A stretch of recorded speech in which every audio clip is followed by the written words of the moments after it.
Selamat datang di podcast inspiratif kami, yang dimana kita akan menggali ide-ide segar dan membahas topik-topik yang relevan dengan kehidupan sehari-hari. Dengan saya, Atala Sadik, dan hari ini kita akan mengeksplorasi tentang peran strategis pemuda dalam menggerakkan perubahan. Hari ini kita udah kedatangan bintang tamu nih yang istimewa, seorang tokoh pemuda yang menginspirasi banyak orang. Oke, kita sudah langsung bersama dengan Bang Ibob Sardi. Bro.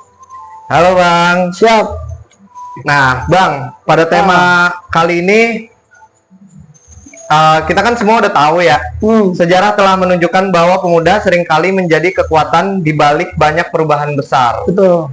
Entah itu di bidang sosial, politik, atau teknologi, peran pemuda nggak bisa dipandang sebelah mata, Bang. Betul. Tapi tentu saja menjalani peran ini tidak tanpa tantangan. Bagaimana pemuda masa kini bisa memanfaatkan potensi mereka untuk menjadi agen perubahan di tengah dinamika global yang semakin kompleks. Nah.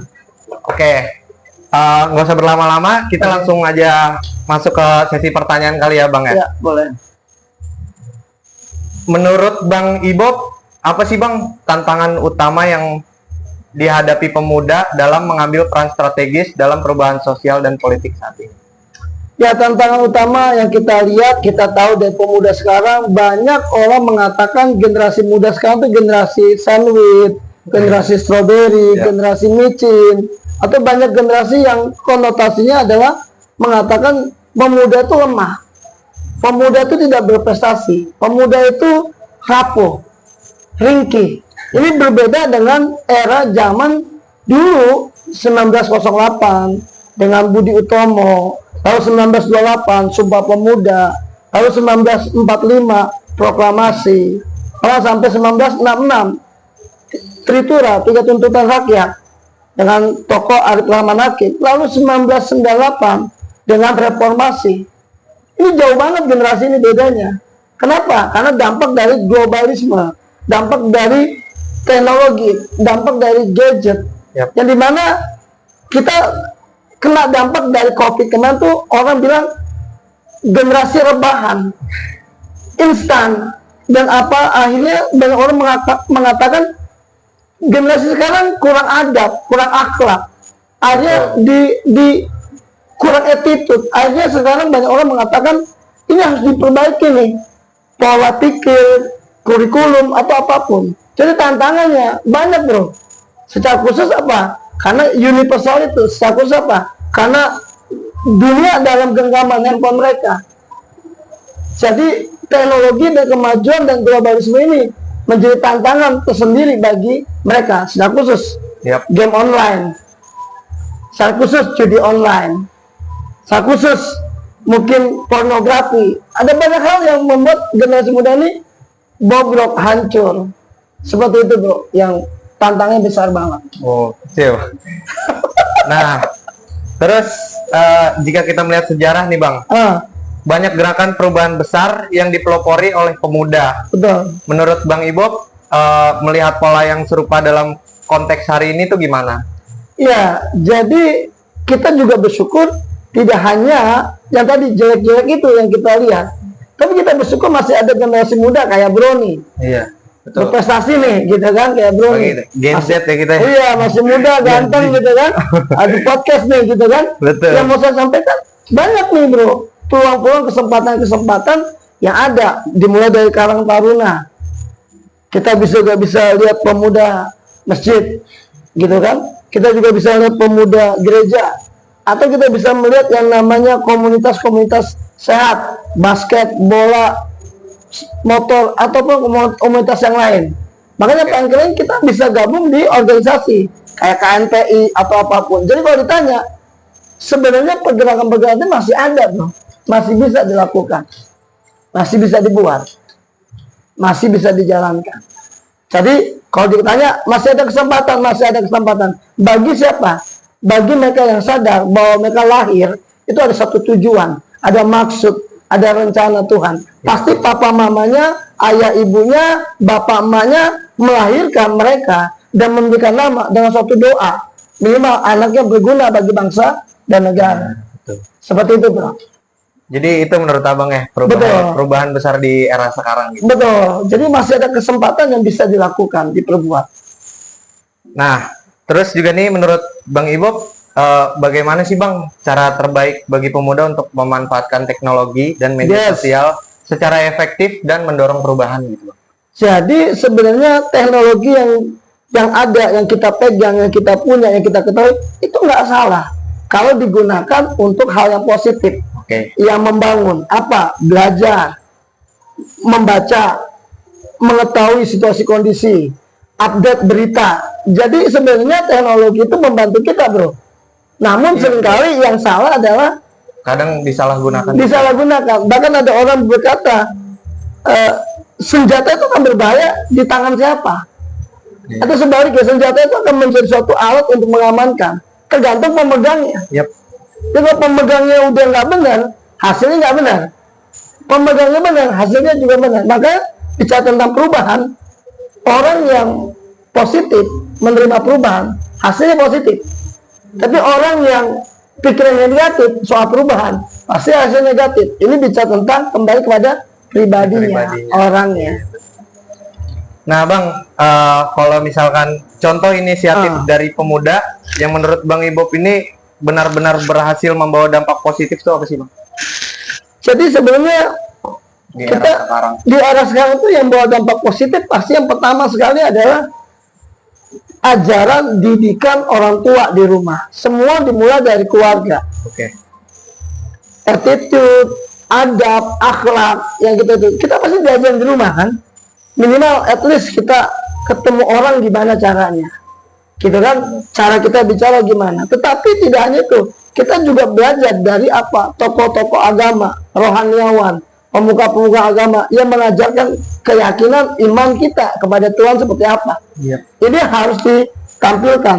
Kalau yang muslim, ya dia sholat, dia ngaji, dia puasa. Yang Kristen juga sama, dia ke gereja, dia beribadah. Harusnya tidak hanya orang tua, tapi juga rohaniawan, agama ini penting. Tapi yang paling penting apa? Tadi komunitas yang sehat loh, yang membangun, yang positif. Ya kalau waktunya belum ngerokok ya jangan ngerokok. Iya. Waktunya melakukan hal yang negatif, ya jangan lakukan terlebih dahulu. Ada batasannya. Tapi sebenarnya kita bisa tahu, kita bisa filter mana yang baik, mana yang enggak, mana yang boleh, mana yang enggak. Kembali lagi kepada apa? Hubungan kita dengan Tuhan, komunikasi kita dengan keluarga, dan komunitas yang membangun. Iya.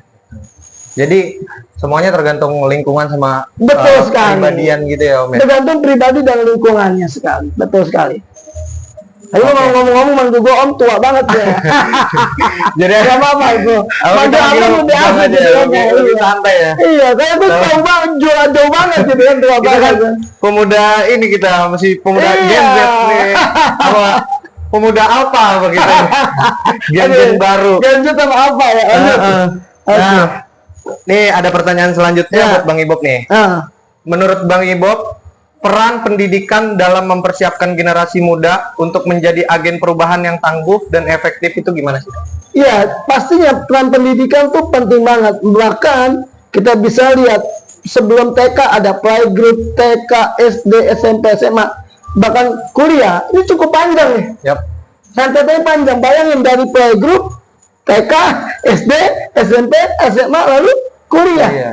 Pendidikan sangat. Tapi yang paling penting saya suka sekali, kalau kita ngomong di radio, kita ngomong di televisi, dimulai semua ajaran itu dimulai dari rumah. Ketika papa mamanya, bapak ibunya, ayah ibunya, bapak emaknya, mereka takut Tuhan, otomatis anaknya takut Tuhan. Ayah ibunya sholat, pasti anaknya ikut sholat. Ini yang penting, ayah ibunya berdoa, pasti anaknya berdoa. Ajaran yang pertama itu di rumah, pendidikan di rumah. Maka selalu pendidikan dimulai dari rumah. Start from home, dimulai dari rumah. Pendidikan pertama. Lalu pendidikan secara resmi, yaitu di sekolah, di kampus. Ini penting bro. Tapi tahu nggak bro, pendidikan yang berikutnya, pendidikan di dunia nyata, di mana kita ketemu banyak orang. Kita belajar dari si A, si B, si C, si D. Tapi kalau ditanya pendidikan moral, pendidikan agama, pendidikan seperti itu penting bro. Dulu kita ada PPKN, dulu kita ada PMP. Come on, Sekarang ini penting, makanya kenapa diangkat tuh akhlak, diangkat tuh adab, diangkat tuh yang namanya attitude. Karena tadi generasi sekarang masih nggak kita ngerti itu. Ketemu orang, menyapa orang, assalamualaikum, cium tangan, bang misi bang. Nah masih ada nggak kayak gitu? Ketemu yang lebih tua, masih nggak hormat. Nah ini yang gue pikir pendidikan yang seperti itu yang penting. Om, tapi ngomong-ngomong kita kan udah ngomongin soal bagaimana dampak perubahan pemuda untuk Betul. era sekarang ya, Om. Betul. Kita santai-santai dulu nggak? Boleh, kita ngobrol, siap. Biar Tapi lebih. tadi gue juga nggak boleh kasih kopi. Boleh, Om, Oh. boleh minum di sini. Oke, Biar lebih rileks gitu, soalnya aman. host Kopinya baru. enak gitu. bro. Enak kan, Om? Enak kopi. Gitu dia. Tapi jangan disebut Tapi merek. tergantung yang buat. Itu dia. Wah, jangan dong. Yang buatnya masuk frame jangan. Jangan nih. Oke. Ini seru juga ya, podcastnya seru juga. Iya, Om. Oke. Siap. Jadi kita langsung lanjut aja kali ya. Lanjut lagi, boleh. Nah, buat Om nih apa saja sih Om yang perlu didorong? Om apa Bang ya? Bang aja. Bang aja. ya? Abang aja. Buat Bang Ibob nih, apa saja sih yang perlu didorong agar lebih banyak pemuda yang berani terlibat dalam politik dan pengambilan Nah, keputusan di yes. berbagai level? That's right. Saya suka nih. Sebenarnya adalah generasi muda ini diberikan kesempatan latihan untuk satu berorganisasi terlebih dahulu. Oke. Dalam organisasi kemasyarakatan yang ada. Dalam level-level yang terkecil atau terendah, dia ikut organisasi.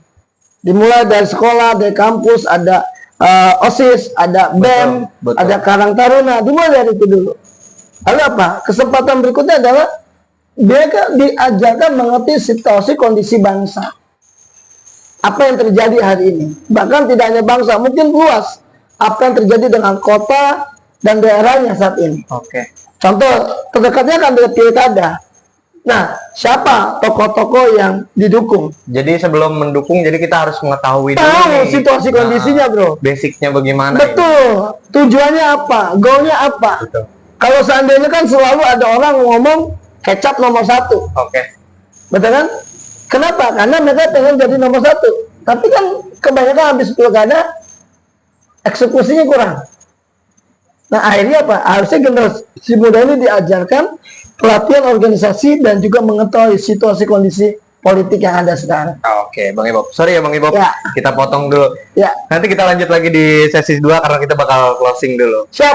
Oke teman-teman, untuk closing statement, oh iya ini ada satu pertanyaan lagi. Menurut Abang nih, apa sih Bang pesan dan kesan Abang yang bisa disampaikan kepada pemuda-pemudi yang terlibat sekarang gitu? Ya, buat pemuda-pemudi kesempatannya ada untuk kita berkarya untuk bangsa dan negara, jangan disia-siakan.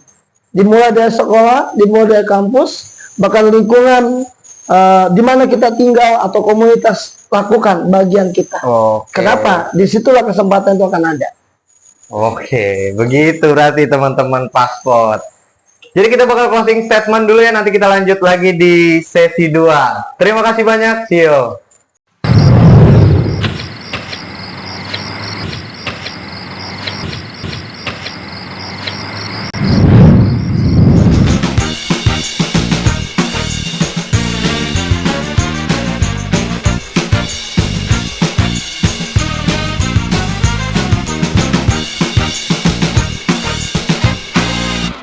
Oke, balik lagi di Pasport, Pas News Podcast. Bersama Bang Ibob nih. Kita dari tadi udah selama break udah minum-minum kopi ya Betul, Bang ya. betul. Udah santai-santai ya Bang ya. Kita langsung masuk lagi ke tema kali ini. Ya. Boleh ya Bang ya? Boleh, boleh, bro. Nah, Bang Ibob, menurut Bang Ibob sih apa saja sih yang perlu didorong agar lebih banyak pemuda yang berani terlibat dalam politik dan pengambilan keputusan di berbagai level, Bang? Iya, banyak hal yang perlu didorong. Yang pertama adalah tekad, semangat, bahkan juga impian atau cita-cita. Oh. Bahkan terlebih lagi, yang perlu didorong adalah kerinduan untuk berbakti bagi bangsa dan negara. Betul.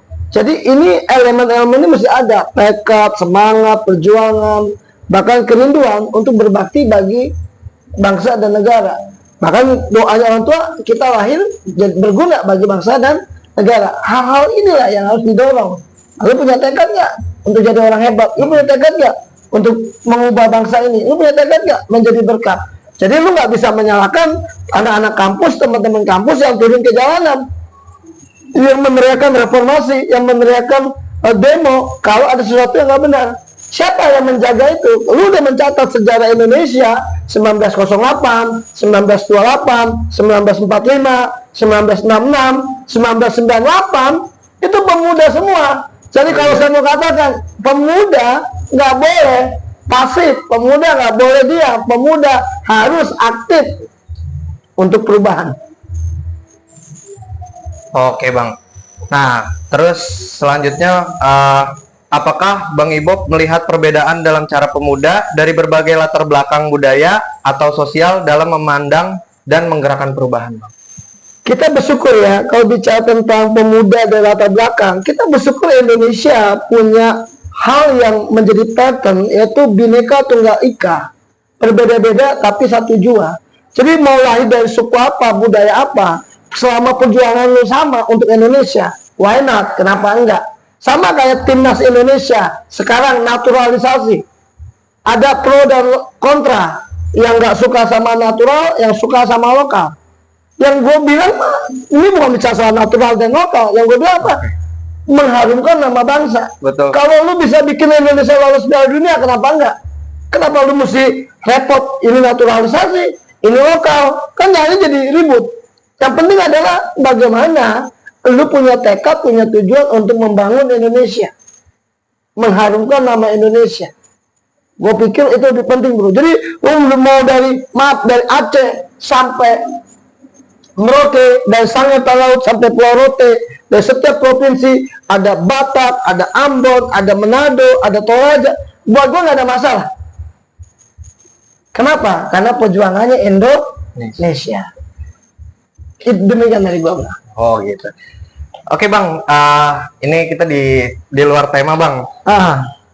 Ini kan saya kan juga biar biar teman-teman Paspot nih lebih kenal Abang lebih dalam gitu. Kita boleh lah ya kita sharing-sharing pengalaman Abang. Nah, ngomong-ngomong ini Abang ininya di radio juga ya Bang ya?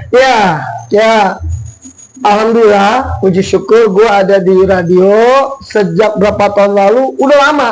Kalau secara pribadi 2003-2004 gue udah ada di radio Pelita Kasih jam 11 malam tuh. Nah berapa waktu lalu balik lagi di radio Pelita Kasih itu jam 5 sore. Sekarang nyambung di radio HMM radio itu setiap Rebo jam 10 pagi. Nah gue hadir di situ, jadi gue seperti lo nih, gue jadi host. Ada 2 narasumber, nah gue hostnya, gue yang bertanya. Nah kemudian sekarang gue lebih banyak jadi narasumber, gue yang ditanya. Nah jadi hal seperti ini gue aktif ya, diizinkan Tuhan. Gue ada di radio, gue juga sempat masuk televisi untuk menyampaikan pesan-pesan singkat 5 menit, gue ada di situ. Demikian bro. Nah tapi sorry Bang, Nah itu kan kita kan belum tahu ini ya di radio itu mungkin Abang masuknya dari kapan? Boleh nggak sih Bang ceritain awal karir Abang gitu? Nah sebenarnya gini, awal karir gue tuh kalau mau jujur mungkin banyak orang nggak percaya. Gue dimulai dari OB, gue jadi OB. Waduh. Nah dari OB, lalu gue punya tekad gue mesti kuliah. Betul. Nah gue dari OB gak nyerah, gue mesti kuliah. Akhirnya ya puji syukur alhamdulillah gue kuliah. Lulus kuliah, gue aktif di organisasi tadi. Oke. Jadi sampai satu titik ada suatu partai, ketuanya presentasi dan gue diminta untuk menjadi moderator. Tapi harus bikin CV. Lucu buat gue. Tapi ketika gue tuh CV gue, rata-rata gue ketua ini sampai sekarang gue rata-rata gue posisi ketua. Mungkin Bang Joni tahu posisi gue ketua. Banyak menjadi ketua relawan, ketua apa. Gue juga kadang mikir, kok bisa ya? Nah, hal-hal seperti itu bro, yang membuat kita akhirnya orang kenal, orang lihat. Tadi kalau ditanya apa, kerja keras, ulet, rajin, punya semangat ya, tekun, punya semangat, kan? Tapi itu lagi lu mesti percaya diri. Ada orang pernah berkata, kenapa Ibob bukan yang lain? Kenapa mesti dari Bekasi bukan dari Jakarta? Emang kenapa kalau ada orang dari Bekasi? Kenapa enggak? Kan gitu kan. Yang penting lu bisa berisi, berbobot, berkualitas, bro. Itu dari gua. Jadi karir itu dari bawah sampai sekarang ada kesempatan naik jadi penyiar radio, jadi pembicara, jadi motivator dalam hal-hal tertentu. Tuh kan, kalau sharing-sharing begini kan, gue juga jadi dapat pengalaman gitu ya kan. Betul. Nah, Bang, harapan Abang untuk pemuda-pemuda sekarang gimana sih Bang, biar jadi apa? Biar pemuda-pemuda kayak Gen Z gini, pemuda-pemuda sandwich punya semangat ya Abang gini. Jadi harapan gue gini, kalau lu diberikan kesempatan untuk belajar di sekolah atau di kampus, belajarlah sungguh-sungguh. Lalu yang kedua, kejarlah cita-cita lu. Kita pernah dengar, gantungkanlah cita-citamu setinggi langit, gitu kan? Kenapa? Ada satu hal yang paling penting dikatakan, mimpi adalah kunci untuk kita menaklukkan dunia. Jadi kalau menurut gua, lu harus belajar, lu harus punya cita-cita, punya tujuan atau impian. Tapi terlebih lagi, tadi lu harus punya tekad, semangat, juang untuk mengejar cita-cita. Itu dia. Oke teman-teman Paspot, kita telah sampai di akhir diskusi yang sangat luar biasa ini nih dengan Bang Ibo. Ya. Dari perbincangan tadi jelas sekali bahwa pemuda memiliki potensi yang luar biasa untuk mendorong perubahan positif. Betul sekali. Semoga diskusi ini memberikan dorongan bagi setiap pemuda yang mendengarkan ya, untuk lebih berani dalam bertindak. Terima kasih banyak buat Bang Ibo. Sama-sama. Atas wawasan yang luar biasa ini. Siap. Saya Sadik pamit undur diri. Sampai jumpa di episode berikutnya yang gak kalah menarik. Tetap semangat dan terus bergerak untuk perubahan. Yeay. See you. Bye-bye.